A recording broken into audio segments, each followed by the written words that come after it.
नमस्कार, मी परमदास जाधव. तर अमेरिका इराणमध्ये सध्या युद्धविराम झालेला आहे आणि दोन्ही देश मिळून चर्चा सुरू आहे. या दरम्यानच इराणचे परराष्ट्रमंत्री अब्बास अराघची यांनी हॉर्मुझची जी सामुद्रधुनी आहे ती सामुद्रधुनी सर्वांसाठी खुली केली जात आहे अशी मोठी घोषणा केलेली आहे. तर अमेरिका, इस्रायल आणि इराण यांच्यात सध्या चर्चा सुरू आहे आणि युद्धविराम देण्यात आला आहे, तरी दोन्ही देशांमध्ये चर्चा सुरू आहे.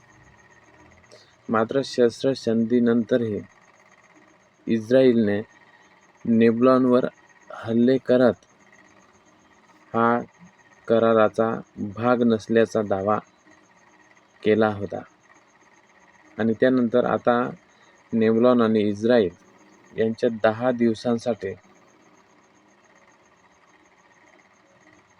शस्त्रसंबंधाचा निर्णय झालेला आहे आणि त्यानंतर इराणचे परराष्ट्रमंत्री अब्बास अराघची यांनी हॉर्मुझची सामुद्रधुनी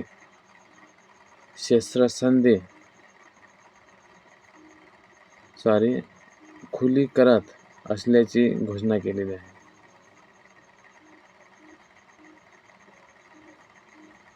जोपर्यंत शस्त्रसंधी आहे तोपर्यंत हॉर्मुझची सामुद्रधुनी सर्वांसाठी पूर्णपणे खुली आहे असे त्यांनी जाहीर केलेले आहे.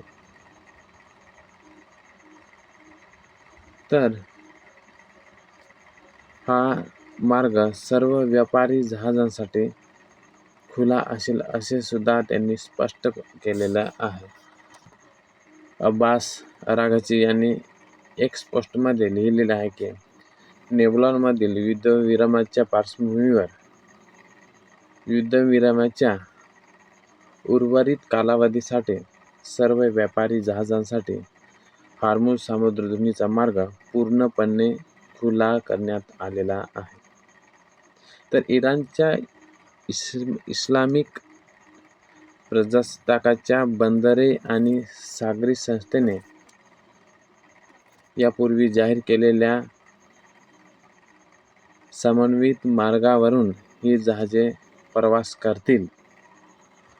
या दरम्यान अमेरिकेचे राष्ट्राध्यक्ष डोनाल्ड ट्रम्प यांनी सोशल मीडियाच्या माध्यमातून हॉर्मुझ सामुद्रधुनी पूर्णपणे खुली झाल्याचं जाहीर केलेलं आहे. डोनाल्ड ट्रम्प यांनी सोशल मीडिया पोस्टमध्ये लिहिले आहे की इराणचे जे नुकतंच हॉर्मुझची सामुद्रधुनी संपूर्ण प्रवासासाठी पूर्णपणे खुली करत आहेत असे जाहीर केलेलं आहे. मात्र दुसऱ्या पोस्टमध्ये त्यांनी सामुद्रधुनी खुली केली असली तरी इराणसोबतची चर्चा पूर्ण होईपर्यंत अमेरिकेचे नौदल नाकेबंदी पूर्ण ताकदीने सुरूच राहतील असं स्पष्ट केलेलं आहे. तर असोसिएटेड प्रेसच्या या माहितीनुसार हॉर्मुझ सामुद्रधुनी खुली झाल्याच्या घोषणेनंतर कच्च्या तेलाच्या किमती $10 घसरलेल्या आहेत. तर डोनाल्ड ट्रम्प यांनी गुरुवारी लेबनॉन आणि इस्रायल यांच्यात 10 दिवसांचा युद्धविराम करण्याची घोषणा केलेली आहे आणि त्यांनी सांगितले की दोन्ही देशांच्या नेतृत्वामध्ये पहिली भेट घडवून आणण्याचा प्रयत्न करत आहेत.